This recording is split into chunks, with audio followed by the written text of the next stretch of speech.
Johar everyone and my greetings to all. Now we are going to see Uram indigenous and their homeland. Chapter 1 Part 3. Uram's sojourn hypothesis 2. How they settled down in Chotanagpur. It is certain that Urans came and settled down in Chotanagpur in the kingdom of Mundas.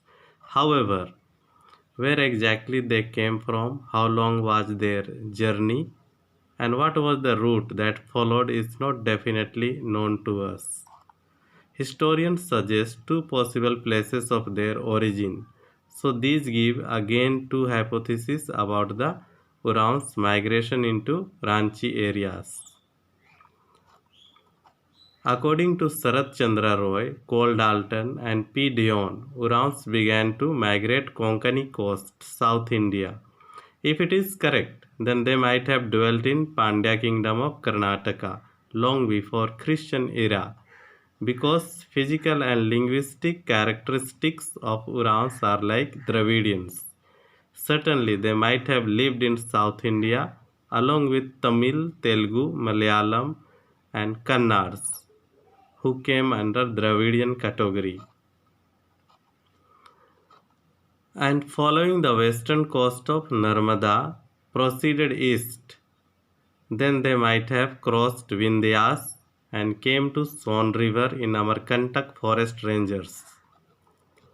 At present, the newer and more correct line of thinking traces Uran's origin from Indus Valley. It is being proposed by Mahli Levin Tirki, who himself is an Uran from Chotanagpur. He is engaged in research for the government of India.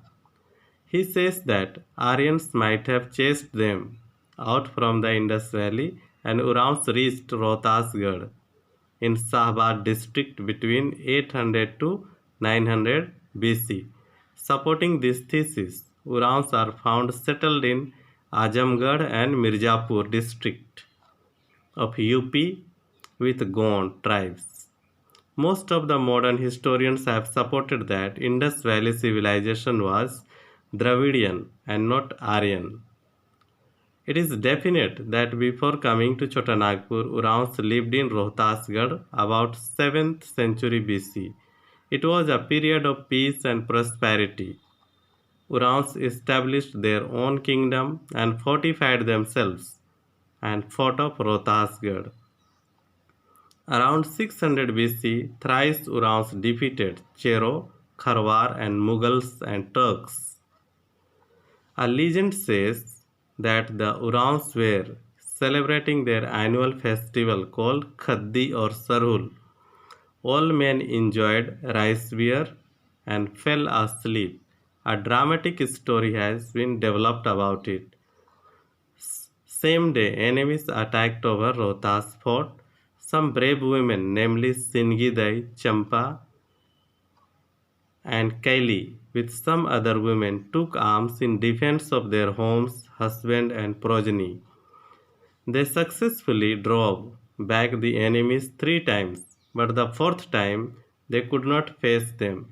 Hence, Urans fled south following Koil River to Chotanagpur. Historians say that Urans might have lived in Chotanagpur more than 2000 years. The genealogy of Nagvanshi Rai family at Chotanagpur mentions that the first non-Adivasi Nagvanshi Raja was Phani Mukut Rai. He was made king in 64 AD by Munda tribes and Urans. The king's capital was Khokhra or Kukra. It seems interesting and strange that they did not elect king among tribal. We do not know what the reason behind it was. A Nagvanshi legend says that the Nagvanshi family had descended from Nag or Cobra clan. Those days, Madra Munda used to be headman of the Urans and Mundas. His headquarter was Sutiambe village, which falls under Patratu. Phani Mukut Rai, an orphan child, was adopted by the headman Madra Munda. According to the people, Fani Mukut Rai was son of Pundrik Nag and mother was a Brahmin lady. This child grew and became more handsome, intelligent, and cleverer than his own sons. He wanted to make him his successor. Padha Rajas and other Munda Mankis had no problem. They accepted him as their headman around 64 AD.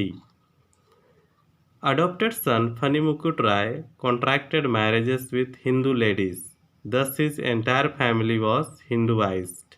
He built a sun temple at Sutiambe and invited many non-Adivasi people to settle down in his kingdom. Pandey Baharoi Srivastava was his first Diwan. It is definite that the first headman of Mundas and Urans belonged to Munda tribe. Regarding date, we don't have clear-cut idea. According to the district gazetteer, establishment of Nagvanshi dynasty is towards the end of 4th century AD. Nagvanshi chronology tells that it was established at Sambat 121 or 64 AD. Instead of Rai, they began to write their surnames Shah or Shahi. The Nagvanshi kings made their capital at different places and ruled till the era of modern India. Sutiambe was the first capital, which was founded by Madramunda and his adopted son Fanimukut Rai. Second, Chutia Ranchi. It was founded by Pratap Rai. Third capital was Khokhra or Kokra, which was founded by Bhim Karna.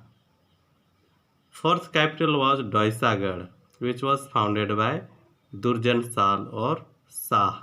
He was a very cruel king. Fifth, Palkot, Gumla. It was founded by Yadunath Shah.